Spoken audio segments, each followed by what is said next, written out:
چې حال وکړي ای جنګ څنګه وسو، ای سړی څنګه مړ سو، ای د دوو قومو په مابین کې دونه لوږ خړه څنګه جوړه سوله، ای بدي څنګه وسوه. بس داسې معمولي خبره وه. ډېر په معمولي خبره باندې جنګ سره وسو. د یو ځوان د دوو کسانو د درو کسانو ژوند له مابینه ولاړی.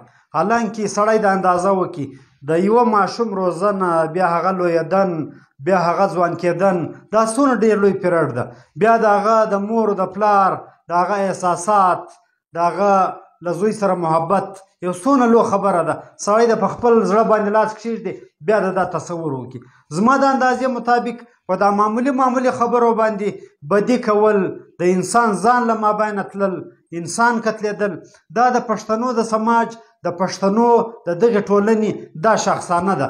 په نورو ټولنو کې زما اندازه دا ده چې خلک څه برداشت کوي. حالانکې اسلام دا یایي دا د اسلام تعلیمات دي، یایي تر ټولو بهادر انسان، تر ټولو غیرتمند انسان، تر ټولو پهلوان انسان هغه ده چې هغه خپله غصه وچشي، هغه خپله غصه کنټرول کړي. او دا د غصې لیمټ چې کوم ده، د نفسیات ماهرین، د انساني نفسیات ماهرین دا یایي د دغه ټول ټایم لیمټ هغه 12 سیکنډه ده.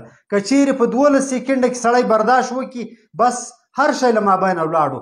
دا په انساني دماغ کې چې کوم د غصې د ګلینډ سیکریشن ده د دغه مدت 12 سیکنډه ده. په دا باندې د الله رسول صلی الله علیه وسلم فرمایي که چیرې تاسې ته غصه درله نو بیا تاسې که ولاړ یاست کښېنئ، که ناست یاست پرېوځئ، یو ګیلاس اوبه وڅښئ، تاکې دا 12 سیکنډه ختم شي، یو شی به هم نه وي. تاسې ولاړ شئ په جیل کې له قیدیانو، له قاتلانو، له هغو انسانانو چې د هغو له لاسه انسانان وژل شوي، تاسې له هغو پوښتنه وکړئ. بعد کې دوی ډېر افسوس کوي، بعد کې دوی په دغه خپل کړي فعل باندې دوی ډېر نادم وي. حالانکې که په هغه موقع باندې سړی معمولي لږ برداشت وکړي، لږ خپله غصه کنټرول کړي، چې د اسلام هم موږ ته تعلیمات دي. الحمدلله موږ تاسې مسلمانان یو، باید چې موږ تاسې د رسول الله صلی الله علیه وسلم یو فعل، یو قول عملي کړو. دغه زموږ ستاسې د دنیا د کامیابۍ، د دنیا د بریالیتوب او د آخرت د نجات لپاره ډېره کافي او شافي خبره ده. بلې خواته زموږ د ټولنې بدبختي تاسې وګورئ چې په هغه قتل کې، په هغه پریشاني کې ټول قوم ورسره اخته وي.